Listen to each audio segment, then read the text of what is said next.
کوم مؤمنانو ورونو چې د الله دا کور دا مبارک ځای لیدلی او که چا نه وي لیدلی د نومي مسلمان دی الله رب العالمین پکې نصیب او برخه پیدا کی. د الله د کور څلور ګوټونه دي ځکه کوټه ده نو څلور ګوټه لري. په یو طرف کې حجر اسود دا نصب شوی دی او کې غوستلی شوی دی. دا حجر اسود الله عز وجل د جنت نه رالیږلی دی او دای چې راولېږه د دومره سپینو د پیو په شانتې سپینو او رڼا پکې د بلوري په شانتې رڼا پکې وپړقېده. دا د مکې په غر باندې ایښی او بیا راوړلی او د بیت الله د خانه کعبې په دیوال کې کېغوستلی شي. دنیا چې کله د شرک نه ډکه شوه عربو کې شرک او خلکو ژوندی نوړه خښولې بت پرستی شروع شوه قتلونه او ظلمونه شروع شو. د دې ګناهونو د وجې نه دنیا توره شي د الله رب العالمین دا جنتی کاڼی دا تور شي ځکه دا د پاک ماحول نه راغلی و. په جنت کې ګناه نه وه او نه ګناه لیدلې وه او په دنیا کې د انسانانو ګناهونه او په ګناهونو کې قبیح او بدترین ناولې او نه بخونکي ګناه شرک دی او د حجر اسود په خوا کې شرک شروع شو. نو د خفګان د وجې نه د الله رب العالمین د کور دا تیږه او کاڼی تک تور شي. اوس ورته حجر اسود وایي تک تور کاڼی. بیا چې کله بیت الله د رسول الله صلی الله علیه وسلم نکونو جوړو او په دې وخت کې د رسول الله صلی الله علیه وسلم عمر 20 یا 25 کاله دی. عربو نبی لا نشته دی، قرآن نشته، اسلام نشته، دعوت نشته، عالم نشته، شرک دی. خو د عربو مزاج او ذهن او عقیده دا وه چې د الله دا کور جوړو په دې کې به پاکې حلالې پیسې لګو. نو عربو چنده شروع کړله د بیت الله د جوړولو دپاره. اعلان یې وکړه چې د کمې زنانه روپۍ په زنا ګټلي عربو کې به بعضې خلکو زنانه ساتلې د بدکاریو دپاره دنده او مزدوري به پې کوله. وایي دا د زنا روپۍ به پکې موږ نه قبلو. همدغه شانتې د سود روپۍ به پکې نه قبلو، د غلا روپۍ به پکې نه قبلو. نو دا خلک خو دومره حلال خواره نه و نه دیندار و. د حلالو د تجارت روپۍ لګې وي چې د بیت الله آبادي شروع شوله روپۍ ختم شو او بیت الله لا پاتې دی کار پکې پاتې. اوس چې په کوم ځای کې حتیم دی دا سپین دیوال د دې سینې پورې تقریبا دا د بیت الله کوټه ده، دا د دې کوټې برخه ده. خو د قریشو نه دا پاتې شوله د نه خرچې د وجې نورې وس نه رسېده په دې باندې خرچه نه شوه کولی. دا ځای ته پاتې شو د دې نه واړه واړه کاڼي راتاو. د الله رب العالمین به په دې کې هم دا راز و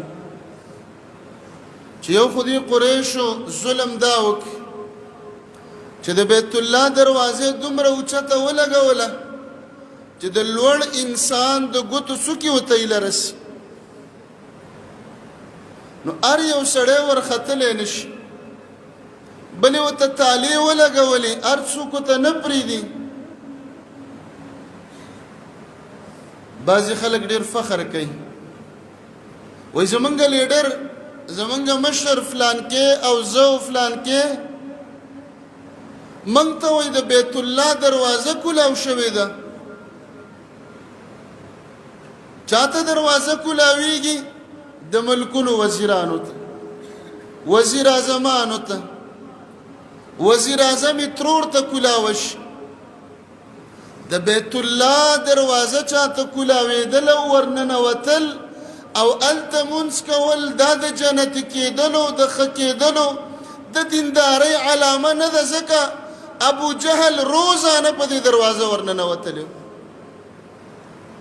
ننوتلو نه مخکې دې زړه ته ایمان ننیستل پکاري. دینداره خلک، پرهیزګاره علما، متقینو ته دروازه نه کولاویږي. فساقو، فاجرانو چې قل هو یې زده نه وي هغوی ته کولاوه شي. نو دا دروازه قریشو په دې نیت باندې جوړه کړه چې څوک زمونږ خوښ و هغه ته به یې کولاوو، او چې څوک هم خوښ نه و نه به یې پرېږدو.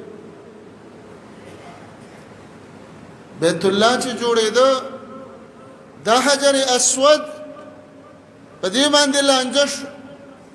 قریشو، بنو هاشمو، بنو کلابو، بنو عدی، څومره چې قبایلو یوې قبیلې ویل چې موږ به یې راوچتو دا کاڼه او تیږه موږ به یې ږدو چې سبا لمنوم وشي چې دا تیږه او حجر اسود فلانکۍ قبیلې دلته لګولی دی.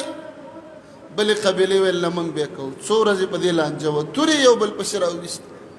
یو ویلې موږ به یې ږدو، بل ویلې موږ یې ږدو، افتتاح به یې موږ کوو. خپل منځ کې کېناستل چې موږ خو نه سلا کېږو او د الله کور دی، مسله حل کول غواړي.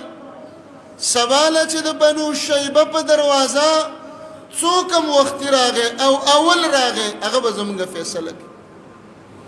موږ به واک هغه ته ورکوو چې هغه څه وکړو. خپل منځ کې نه راضي کېږو. سباله په همدغه دروازه وختي اولنی کس محمد رسول الله علیه السلام راننوته چې لا نبي شوی هم نه دی. نو قریش د ده په لیدلو دومره خوشحاله شو. که دا یو عام سړی، یو بانډچي، یو غریب مسافر هم راننوتی وی، دوی فیصله کړې وه چې دا څه کوي هغه به منو. خو د ده په لیدلو دومره خوشحاله شو، وی ویلې محمد. او کم محمد؟ دې وخت کې خو لا رسول نه دی، الصادق الامین، دا خو رښتینی سړی دی، امانتدار دی، ښه سړی راننوت. وی ویلې چې زمونږ خو داسې لانجه وه او موږ ویلی دي چې څوک راغی واک زمونږ د هغه شي. وی واک زما شو؟ وی او محمد رسول الله علیه السلام په دې کم عمرۍ کې ته وګوره، نبوت لا نشته، عالم نشته، مدرسه نشته، ښودنه نشته، خو د الله د طرفه الهام او ښودنه شته. الله په زړه کې ورته اچوي. داسې ونه کړه چې دا تیږې یې راوچته کړی وی او دا کاڼی حجر اسود او ویلی وی چې واک زما دی زه به یې کېدم. قریشو ته یې ویل څادر راوړئ، څادر یې خور کړي، دا حجر اسود یې پکې کېښوده او وی ویلې د هرې قبیلې یو یو ملک او سردار راپاس او څادر په شریکه ونیسئ چې دا اعزاز او دا افتخار دا ټولو ته میلاو شي.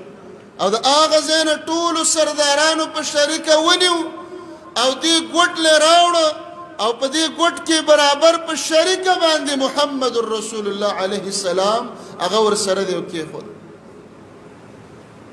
دا حجر اسود دلته کېغوستلی شي.